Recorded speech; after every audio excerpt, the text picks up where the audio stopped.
In the early years of F1, racing was a deadly game. Drivers took to the grid knowing they had only about a 20% chance of crossing the finish line alive.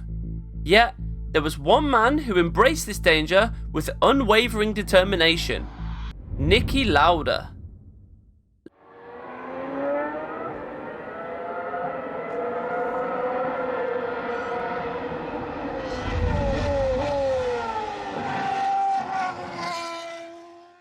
Lauda fought his way into Formula 1 and faced death head-on multiple times.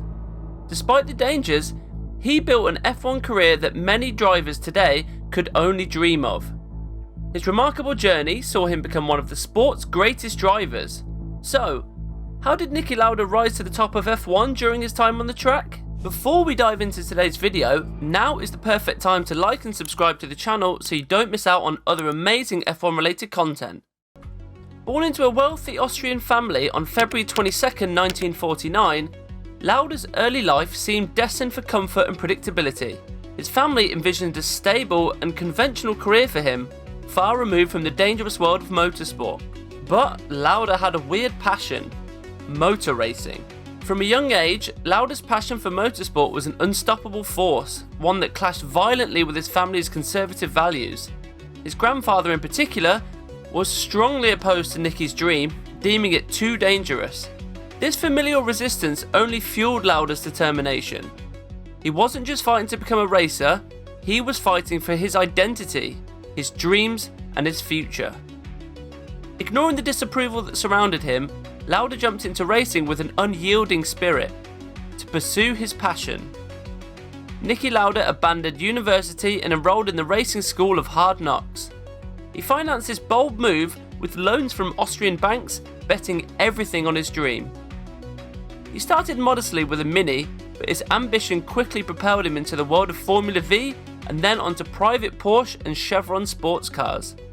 Yet, progress was slow and his career seemed to stall. In a bold and desperate move, Lauda took out a £30,000 bank loan secured against his life insurance policy to buy his way into the March team's Formula 2 lineup in 1971. This decision led to an irrevocable rift with his family, who viewed his racing ambitions as folly. Lauda's raw talent soon earned him a spot on the March Formula 1 team. In 1972, he raced in both Formula 1 and Formula 2, but the season was a catastrophe for March. The lowest point came at the Canadian Grand Prix, where both March cars were disqualified within 3 laps of each other, barely making it past 3/4 of the race.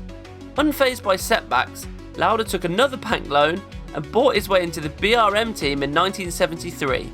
His performance was remarkable, even as the team struggled. The BRM P160E was fast and easy to handle, but it was plagued by reliability issues and a lack of power. However, Lauda's prowess behind the wheel, particularly his run at the Monaco Grand Prix, where a gearbox failure cut short a promising third-place finish, began to attract attention. It was Enzo Ferrari who saw the spark in Lauda. When Lauda's BRM teammate Clay Regazzoni rejoined Ferrari in 1974, he spoke highly of Lauda to the legendary team owner.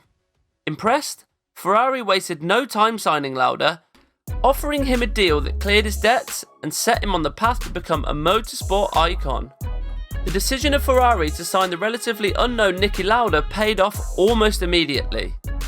In his debut race for Ferrari, the season-opening Argentine Grand Prix, Lauda finished in second place. Just 3 races later, he claimed his first Grand Prix victory at the Spanish Grand Prix, marking Ferrari's first win since 1972. Lauda quickly became the driver everyone was watching, securing 6 consecutive pole positions. But despite his speed, a mix of inexperience and mechanical issues meant he only won one more race that year, the Dutch Grand Prix. He finished 4th in the Drivers' Championship, but his relentless commitment to testing and improving the car was undeniable. The 1975 season didn't start any better. Lauda struggled, failing to place higher than 5th in the first 4 races. But then came a turning point. Driving the new Ferrari 312T, he won 4 of the next 5 races. His first World Championship was sealed with a 3rd place finish at the Italian Grand Prix at Monza, where his teammate Clay Regazzoni took the win, securing Ferrari's first Constructors' Championship in 11 years. Lauda ended the season with a victory at the United States Grand Prix at Watkins Glen and made history by being the first driver to lap the Nurburgring Nordschleife in under 7 minutes. In 1976, Lauda dominated.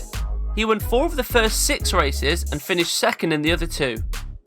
By the time he secured his 5th win at the British Grand Prix, he had more than double the points of his closest rivals, Jody Scheckter and James Hunt. A second consecutive World Championship seemed all but guaranteed, a feat not accomplished since Jack Brabham's back-to-back titles in 1959 and 1960. Lauda was also on the verge of breaking the record for the most wins in a season, but then Nürburgring happened. Just a week before the 1976 German Grand Prix at the Nürburgring, Niki Lauda, despite being the fastest driver on the circuit, urged his fellow drivers to boycott the race. He was deeply concerned about the 23km track's inadequate safety measures. Lauda pointed out the lack of fire marshals, fire and safety equipment, and safety vehicles. However, the majority of drivers voted against the boycott and the race went ahead. To 1976, during the second lap of the notorious left kink before Bergwerk, tragedy struck. Lauda's Ferrari veered off the track, slammed into the embankment, and burst into flames. It then collided with Brett Lunger. Unlike Lunger, Lauda was trapped in the blazing wreckage. Arturo Mazzario, Lunger, Guy Edwards, and Harold Ertl arrived moments later, but before Mazzario could pull Lauda from the inferno, Lauda had already suffered severe burns to his head, hands, and inhaled toxic gases that ravaged his lungs. Lauda's modified helmet had failed him, sliding off during the crash and leaving his face exposed to the flames. Though he managed to stand immediately after the accident, he soon lapsed into a coma. While in the hospital, he was given the last rites, but against all odds, Lauda survived. The crash left Lauda with severe scarring. He lost most of his right ear, the hair on the right side of his head, his eyebrows, and his eyelids. With Lauda fighting for his life, Ferrari brought in Carlos Reutemann as his replacement. 6 weeks after his horrific crash, Niki Lauda stunned the world by showing up at the Monza press conference with his fresh burns still bandaged. He wore a specially adapted crash helmet for the race to minimise discomfort. Despite being absolutely petrified, he raced in the Italian Grand Prix and finished 4th. During Lauda's absence, James Hunt had been closing the gap in the World Championship standings. Though fierce rivals on the track, Lauda and Hunt were friends off it, maintaining a clean and respectful competition. Hunt's wins in the Canadian and United States Grand Prix put him 3 points behind Lauda heading into the final race of the season, the Japanese Grand Prix. In Japan, Lauda qualified 3rd right behind Hunt. However, race day brought torrential rain. After just 2 laps, Lauda retired, deeming it too dangerous to continue, especially with his damaged tear ducts causing excessive watering in his eyes.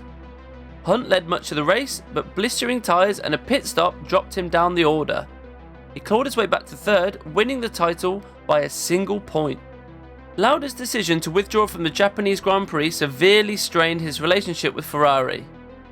Despite easily winning the 1977 championship through consistent performances rather than sheer speed, Lauda had a difficult season. He disliked his new teammate, Carlos Reutemann, who had served as his replacement driver. Lauda felt betrayed by Ferrari for bringing Reutemann on board. This led to his eventual departure from Ferrari at the end of the season after securing the Drivers' Championship at the United States Grand Prix. In 1978, Niki Lauda, lured by a $1 million salary, joined the Parliament-sponsored Brabham Alfa Romeo team. It was a move full of promise, yet it quickly became a rollercoaster of highs and lows. His journey with Brabham is forever marked by the infamous Brabham BT46B, the fan car. This radical machine won its first and only race at the Swedish Grand Prix. Despite the triumph, it was promptly benched as rival teams protested its legality. Brabham's shrewd owner, Bernie Ecclestone, chose not to engage in a lengthy dispute as he was eyeing his commercial rights of Formula 1. The victory, though controversial, remained a proud moment for Lauda. As the season went on, mechanical failures haunted Lauda, forcing him to retire from 9 out of 14 races. He scraped together a few glimmers of hope, second place in Monaco and Great Britain, and a third in the Netherlands. The only victories, apart from the fan car's fleeting success, were overshadowed by penalties against other drivers in Sweden and Italy.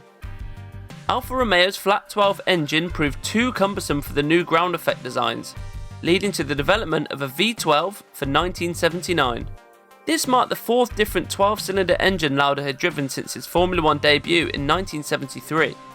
The new season brought more frustration, marred by retirements and poor performance, though Lauda did manage to win the non-championship 1979 Dyno Ferrari Grand Prix.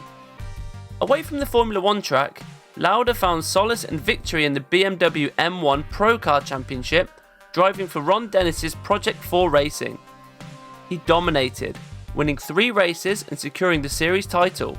In September, he snatched a 4th place finish at Monza and triumphed in the non-championship event at Imola with the Alfa V12. But the return to the familiar Cosworth V8 couldn't rekindle his passion. Then came a moment of clarity.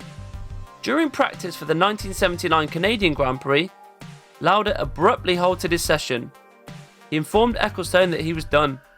The thrill of racing had faded into what he called the silliness of driving around in circles. With his heart no longer in it, Lauda retired immediately. He returned to Austria, ready to pour his energy into his new venture, Lauda Air, the charter airline he had founded, leaving behind the world of racing for a new adventure. In 1982, Niki Lauda made an electrifying return to the racing world, signing a groundbreaking $3 million contract with McLaren. The whispers of his doubters were silenced when Lauda, in just his 3rd race back, clinched victory at the Long Beach Grand Prix. The triumph wasn't just a win, it was a statement. The 1983 season was a time of transition for McLaren, shifting from Ford Cosworth to tag Porsche turbo engines. Lauda's best finish was a 2nd place at Long Beach, trailing teammate John Watson. Despite the challenges, Lauda's relentless drive pushed McLaren to accelerate their development, almost leading to a victory in the season's final race.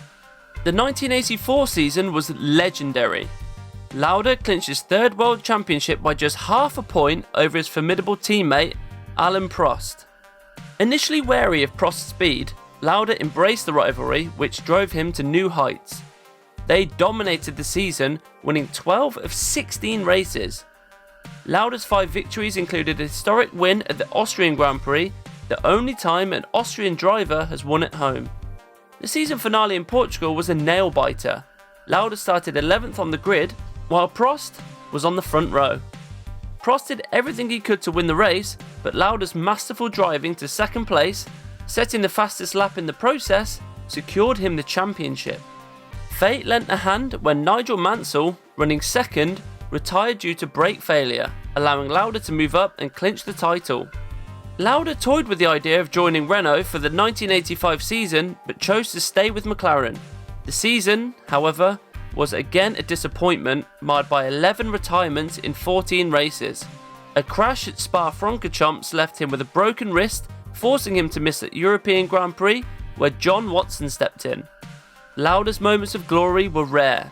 A 4th place at San Marino, 5th in Germany, and a single, hard-fought victory at the Dutch Grand Prix, his last.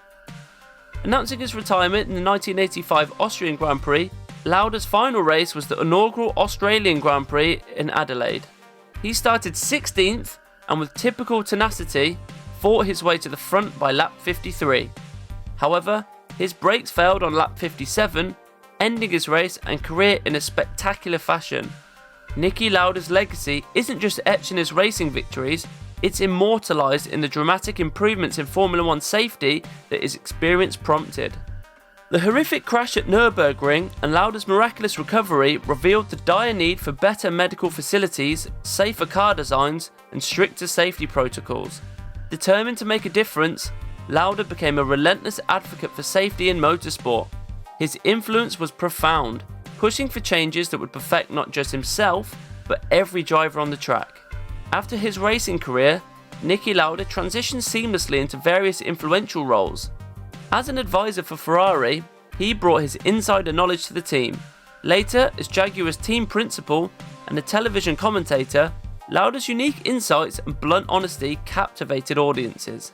Before the 2013 season, Lauda took on even more prestigious titles, becoming the non-executive chairman of the Mercedes F1 team, a board member of Mercedes AMG Powertrains, and a special advisor to the board of Daimler AG. With his signature red cap still firmly in place, he quickly proved invaluable to Mercedes. One of his most significant contributions was convincing the rising star Lewis Hamilton to join the team, setting the stage for a decade of dominance. Despite his indomitable spirit, Lauda's health began to falter. On May 20th, 2019, the legendary Niki Lauda passed away peacefully at the age of 70. His funeral in Vienna drew many drivers and dignitaries, all there to honour one of motorsport's greatest heroes. Niki Lauda is one man that the world of racing will never forget. What are your thoughts about Niki Lauda? Do you consider him one of the best drivers to ever compete in F1? Let us know in the comment section below. That's all for today's video. Sorry guys, I'm a little sick, but thanks for tuning in. Don't forget to hit the subscribe button and the notification bell so you can catch more amazing videos like this. See you in the next one.